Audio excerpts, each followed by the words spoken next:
Hello everyone, welcome back to the channel.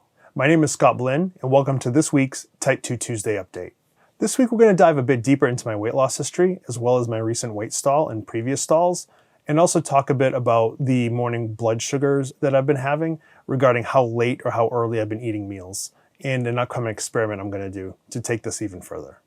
And lastly, I'm also going to answer a couple of viewer questions about my fitness routine as well as my fasting schedule. So let's get started.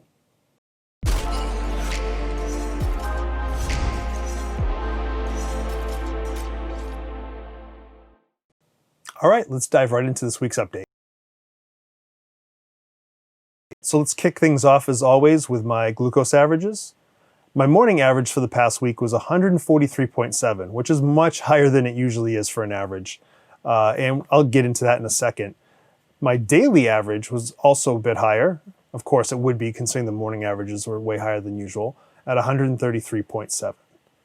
So just to give you guys some context, my usual morning average is right around 114. In fact, that's exactly what the average was for the entire month of July. So let's talk a bit about why this is the case. So as I mentioned in last week's update, I was suspecting that when I ate my evening meal was impacting what my morning blood sugar level would be. So I did some experimentation all week. Nothing scientific. I just basically started eating my final meal or my OMAD meal much later in the evening. And in a couple cases, I also even overate a bit on calories. Though I still stayed strict keto, I didn't cheat on any foods. But I was also curious if how much I ate in the evening maybe made a difference. And it seemed like in both cases it did. Matter of fact, my latest meal that I tried eating last week was at 10 p.m., much later than I usually eat. And I overate the calories by about 800 calories on my OMAD meal. And I have to say, my sugar the next morning was 164, which is way higher than it's ever been since I've started the ketogenic diet and intermittent fasting journey. So that's leading me to actually want to do a real, more controlled experiment. So I'm trying to find a good time that I can do that when I don't have things going on and could interrupt potentially my eating schedule.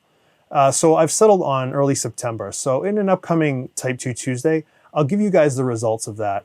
My plan is to eat the same exact thing every day for a week at normal earlier hours, and then do the same thing the week after at later hours and see exactly how that's impacting my morning blood glucose. And hopefully that'll give us a good idea of how much timing actually does impact my morning sugars. Okay, let's jump back into the update now and we'll talk about my weight. On my waist measurement, I actually increased by just under half an inch or 1 centimeter. That seems to be a normal fluctuation I see sometimes, especially when I'm going into a weight stall. And for my weight change, I increased by just under half a pound. So as I mentioned in last week's vlog update, which if you haven't seen, you can catch right here, I recently started a fitness program. And I have not been doing any fitness for about a year. And I think a major factor of my recent weight stall is probably from the fitness. I haven't changed my diet at all. My calories are still on point. My macros are still on point. I'm still eating strict keto and doing intermittent fasting. But I thought this would be a great time to actually show you guys more of a history of my weight loss in the past year. So let me throw up some slides and we'll take a look. So this graph shows my weight loss since I started low carb and transitioned into keto, and covers about 8.5 months worth of weight loss. As you can see, I started just over 330 pounds and have slowly been working my way down over the past 8 months. You can see right here that this is when I've started training, and by training I mean just basic fitness, walking, some basic strength training with dumbbells and resistance bands.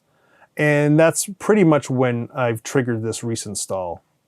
Though I have to say I have had other stalls in the past, as you can see at these points. And some of them, I've actually getting a little weight bump where the arrows are, but also kind of stayed level for several weeks in a bunch of these cases. And then I usually would have a pretty good weight drop afterwards. So I also could be in one of these moments, but I'm not sure. My guess is that once my body recovers and gets a little bit more used to fitness and I'm building muscle, I'm going to be actually increasing my metabolism, burning more calories, and the weight loss should continue. But I will be keeping an eye on it, just in case I need to make any other adjustments. But I hope this acts as a good reminder for people, or even just to let them be aware, that weight loss is not linear. You don't continuously lose weight, even if you don't change anything or slip up on your diet. Sometimes your body will just hold on to weight. Sometimes it'll even increase a pound. I tend to weigh myself only once a week because the fluctuations from day to day and hour to hour can be pretty big. So this is enough for me. And so I do also do my waist measurement for the same reason, to help me see, well, am I still losing fat even though potentially I'm gaining muscle? So we're going to see how this plays out as my fitness journey increases and I get more fit. And while we're on the topic of my fitness, just a quick update from last week. I did get a couple walks in. I did not get as much fitness in as I wanted to. That's on me. I need to get better at it and make the time for myself. When I did walk though, I actually had a really good long walk on one of my walks this week. I went really far. I did not feel fatigued. I wasn't really out of breath, and I had energy through the whole thing. It felt really good. That's probably the best I've felt so far since I've started walking again. I'm also really excited about a trip I have coming up that I'll share with you guys in next week's update. I'm going to be going up to the New Hampshire White Mountains to do some hiking and swimming, and I'm really interested to see how well I can do and how far I can go. So that should be fun. And to round out this week's update, I'm just now finishing a multi-day fast. Looks like it'll be about 72 hours by the time I eat later today. And that's actually a perfect segue into our question section, where our first question is, what is my fasting schedule? So when it comes to my fasting schedule, I actually do a combination of fasting techniques depending on the day, the week, or the month. So on a daily basis, I practice intermittent fasting, also known as time-restricted eating, and I tend to eat to only a 4-hour window. You'll see this also mentioned a lot as 24. And in that time, I will usually eat 2 meals a day, a larger one and then a smaller one, though sometimes I'll just eat 1 meal a day. It really depends on how I'm feeling. I don't really push myself into one way or the other. I also tend to do alternate day fasting 2 or 3 times a week. It's not something I push, but it's something I try to do. And I just usually pick days that come naturally to me when I'm just not feeling hungry at all. And lastly, once a month, I try to get in an extended 2 or 3 day fast.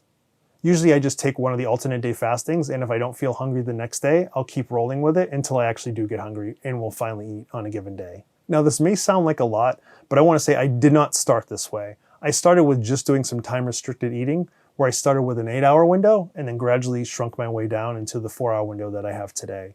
I couldn't really do alternate day fasting or extended fasting when I first started my journey because I was still on diabetes medications that would cause me to go hypoglycemic. So I had to work my way into that as I weaned off the medications. And if you're curious why I do all this fasting, it's actually to help my body heal as a type 2 diabetic.